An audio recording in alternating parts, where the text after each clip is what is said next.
সুপ্রিয় দর্শক, আসসালামু আলাইকুম। Welcome back to my channel cooking studio by Orin.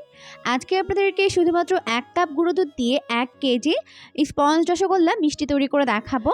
অনেকেই আছেন যারা মিষ্টি তৈরি করে অভিযোগ করে থাকেন মিষ্টি পারফেক্টভাবে হয় না, শিরায় দেওয়ার পরে ভেঙে যায় বা ফেটে যায় বা শক্ত থাকে। মূলত তাদের জন্যই আমার আজকের রেসিপি।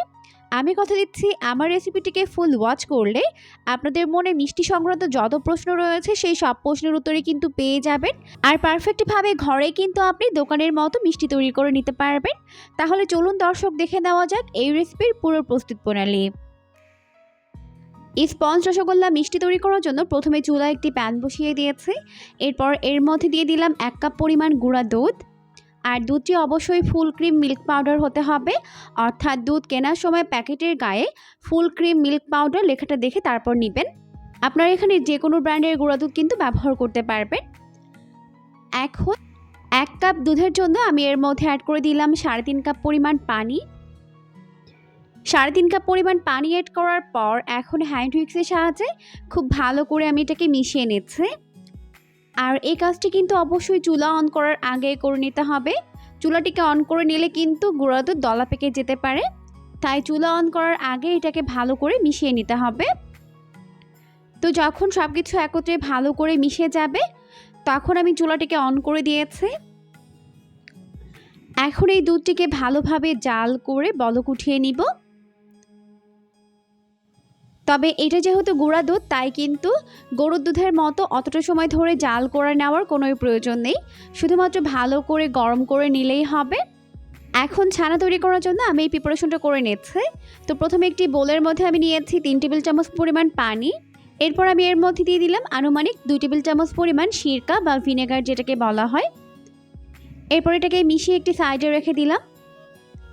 এখন এই দুধটিকে ভালোভাবে জাল করে গরম করে নিতে হবে। আর একটা জিনিস অবশ্যই লক্ষ্য রাখবেন, দুধ যদি খুব বেশি গরম না হয় সেক্ষেত্রে কিন্তু ভিনেগার অ্যাড করলে এটা ছানা না হয়ে চিজ হয়ে যেতে পারে। তাই দুধটিকে খুব ভালোভাবে গরম করে নিতে হবে। তারপর এর মধ্যে সিরকা অ্যাড করতে হবে। আর অবশ্যই সিরকার সঙ্গে পানি মিশিয়ে নিতে হবে, না হলে কিন্তু ছানা শক্ত হয়ে যাবে। মিষ্টি তৈরি করার ক্ষেত্রে আপনাদেরকে অবশ্যই ব্যাপারগুলো লক্ষ্য রাখতে হবে। তো যখন দুধ ভালোভাবে গরম হয়ে গেছে তখন আমি এর মধ্যে ভিনেগার মিশ্রিত পানি দিয়ে দিলাম। এখন এটাকে এইভাবে নাড়তে নাড়তে দেখা যাবে ছানা আর পানি আলাদা হয়ে যাবে।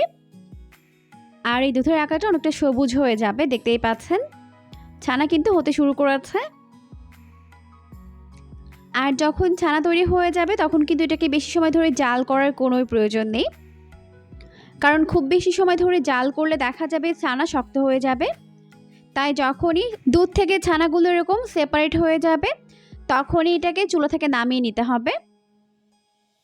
এখন আমি ছানা থেকে পানিগুলোকে আলাদা করব, তাই একটি বোলের উপরে এরকম পাতলা একটা সাদা কাপড় দিয়ে দিলাম। এখন আমি এর উপরে এইভাবে ছানা সহ পানিটিকে ঢেলে নিচ্ছে। আর এখানে অবশ্যই সাদা কাপড় নিতে হবে, না হলে অনেক সময় দেখা যায় কালারফুল কাপড় নিলে গরম ছানা ওই কালারটিকে টেনে নেয়। তাই অবশ্যই এখানে সাদা কাপড়ই ব্যবহার করতে হবে। এরপর আমি এখান থেকে ছানাগুলোকে উঠিয়ে নিব আর এই পানিগুলোকে ফেলে দিব। পানিগুলোকে ফেলে দেওয়ার পর এখন আমি এই ছানাগুলোকে ধুয়ে নিব। এতে করে কিন্তু ছানার মধ্যে আর ভিনেগারের কোনো টক ভাব থাকবে না। তো ছানাগুলোকে ভালোভাবে ধুয়ে নেওয়ার পর এখন আমি এই পানিগুলোকে ফেলে দিব। তো এই স্টেপটা আমি 2 বার করে নিব। আর এইভাবে ছানা থেকে পানিগুলোকে চিপে ফেলে দিচ্ছে। এখন আবারও আমি ছানাগুলোকে ধুয়ে নিচ্ছে। আর আমাদের ছানার পরিমাপ যেহেতু কম, তাই কিন্তু এটাকে অনেকটা সময় ধরে ঝুলিয়ে রাখার কোনো প্রয়োজন নেই, এভাবে হালকা করে চিপে নিলেই হবে। তো এরপর ছানাগুলোকে আমি একটি প্লেটের মধ্যে নিয়ে নিচ্ছি, দেখতেই পাচ্ছেন। এখন ছানাগুলোকে খুব ভালো করে মথে নিচ্ছে। আর ছানাগুলোকে মথে নেওয়ার কাজটা কিন্তু একটু সময় নিয়ে করতে হবে। তো অনেক সময় দেখা যায় ছানা অনেক বেশি ড্রাই হয়ে যায়, সেক্ষেত্রে এখানে 2 টেবিল চামচ পরিমাণ লিকুইড দুধ অ্যাড করে এটাকে ভালো করে মিশিয়ে নেবেন, তাহলে কিন্তু ছানা আবার নরম হয়ে যাবে।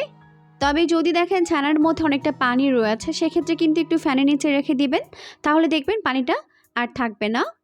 তো আমার এখানে ছানা কিন্তু একদম পারফেক্ট রয়েছে, তাই কিন্তু পানি অ্যাড করার কোনো প্রয়োজন নেই বা এটাকে ড্রাই করারও প্রয়োজন নেই। তো এই পর্যায়ে আমি এর মধ্যে 1 টেবিল চামচ পরিমাণ চিনি দিয়ে দিলাম।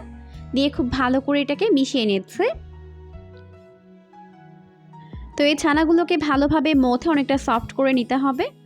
তো ছানাগুলোকে খুব ভালো করে মথে নেওয়ার পর আমি এটাকে এরকম একটা লম্বা আকৃতির শেপ দিয়ে নিলাম। এখন আমি মিষ্টি শেপগুলোকে তৈরি করে নিব, তাই হাতের মধ্যে নিয়ে ভালো করে প্রথমে প্রেস করে নিচ্ছে। এরপর এরকম গোল বলের মতো তৈরি করে নিলাম। দেখতেই পাচ্ছেন আমাদের একটি মিষ্টি শেপ কিন্তু তৈরি হয়ে গেছে। তো সেমভাবে আমি বাকিগুলোকেও বানিয়ে নিব। এখন আমাদের সবগুলো মিষ্টি শেপ তৈরি করে নেওয়া হয়ে গেছে। এখন আমরা শিরা তৈরি করে নিব। তাই চুলায় একটা প্যান বসিয়ে এর মধ্যে আমি দিয়ে দিলাম 1 কাপ পরিমাণ চিনি। 1 কাপ চিনির জন্য আমি এখানে অ্যাড করে দিচ্ছি 4 কাপ পরিমাণ পানি। তো 4 কাপ পানি অ্যাড করে দেওয়ার পর এখন আমি এর মধ্যে ফ্লেভারের জন্য দিয়ে দিচ্ছি 3টা এলাচ। এখন এটাকে জাল করে ভালোভাবে বলক উঠিয়ে নিব। আর এই মিষ্টি শিরা কিন্তু খুব বেশি ঘন হবে না, আবার খুব বেশি পাতলাও হবে না। তো যখনই চিনিগুলো গলে গিয়ে শিরা এরকম ফুটতে শুরু করবে, তখনই আমি এর মধ্যে মিষ্টি শেপগুলোকে দিয়ে দিচ্ছি। তো সবগুলো মিষ্টি শেপ দেওয়ার পর এখন আমি এটাকে ঢাকা দিয়ে রান্না করব 10 মিনিট। আর এই 10 মিনিটের মধ্যে কয়েকবার ঢাকনা ওঠাবো, আবার ঢাকা দিয়ে ঢেকে দিব। এভাবে এটাকে 10 মিনিট জাল করে নিব। তো প্রায় 4 মিনিটের মতো জাল করে নিয়েছি। এখন আমি ঢাকনা উঠিয়ে দেখাচ্ছি, দেখুন মিষ্টিগুলো ফুলে একদম টইটুম্বুর হয়ে গেছে, দেখতেই পাচ্ছেন। তো আমাদের কিন্তু মোট 12টা মিষ্টি শেপ হয়েছে। এখন আমি এটাকে আবারও ঢাকা দিয়ে রান্না করব। তো টোটালি আমি এটাকে 10 মিনিটের মতো জাল করে নিব। আর এই 10 মিনিট এটাকে এইভাবেই ঢাকনা উঠিয়ে নামিয়ে জাল করতে হবে। তো এখন প্রায় 10 মিনিটের মতো আমরা মিষ্টিগুলোকে জাল করে নিয়েছি। আর এই পর্যায়ে কিন্তু আমাদের মিষ্টিগুলো একদম রেডি হয়ে গেছে, দেখতেই পাচ্ছেন। এখন আমরা এটাকে চুলা থেকে নামিয়ে নিব। আর চুলা থেকে নামিয়ে এটাকে আমি শিরার মধ্যে রেখে দিব প্রায় 1 ঘন্টার জন্য। তবে চাইলে কিন্তু এই মিষ্টিগুলোকে গরম অবস্থাতেই খেতে পারবেন। তো এখন আমি মিষ্টিগুলোকে চুলা থেকে নামিয়ে শিরার মধ্যে রেখে দিব 1 ঘন্টার জন্য। এরপর 1 ঘন্টা পর এখন আমি মিষ্টিগুলোকে অন্য একটি পাত্রের মধ্যে ট্রান্সফার করে নিচ্ছি। এখন আপনাদের সাথে কেটে শেয়ার করব যে মিষ্টিগুলো কত বেশি পারফেক্ট হয়েছে। আর এভাবে বাসায় স্পঞ্জ রসগোল্লা মিষ্টি তৈরি করলে আপনাদের কিন্তু আর বাজার থেকে কিনে খাওয়ার একদমই প্রয়োজন পড়বে না। এভাবে 1 কাপ পরিমাণ গুঁড়ো দুধ দিয়ে সহজেই কিন্তু 1 কেজি মিষ্টি আপনারা ঘরে তৈরি করে নিতে পারবেন। আর কাউকে না বললে কেউ খেয়ে বুঝতেই পারবে না এটা ঘরে তৈরি করা মিষ্টি। খেতে কিন্তু ভীষণ মজার হয়। অবশ্যই রেসিপিটিকে ফলো করে বাসায় ট্রাই করবেন। দেখবেন পরিবারে ছোট বড় সবাই অনেক বেশি পছন্দ করবে। এরকমই সমস্ত নতুন রেসিপি প্রতিদিন পেতে চ্যানেলটিকে অবশ্যই সাবস্ক্রাইব করে রাখবেন। পরবর্তী ভিডিও দেখার আমন্ত্রণ জানিয়ে আজকের মতো এখানেই বিদায় নিচ্ছি। সবাই অনেক বেশি ভালো থাকবেন। আল্লাহ হাফেজ।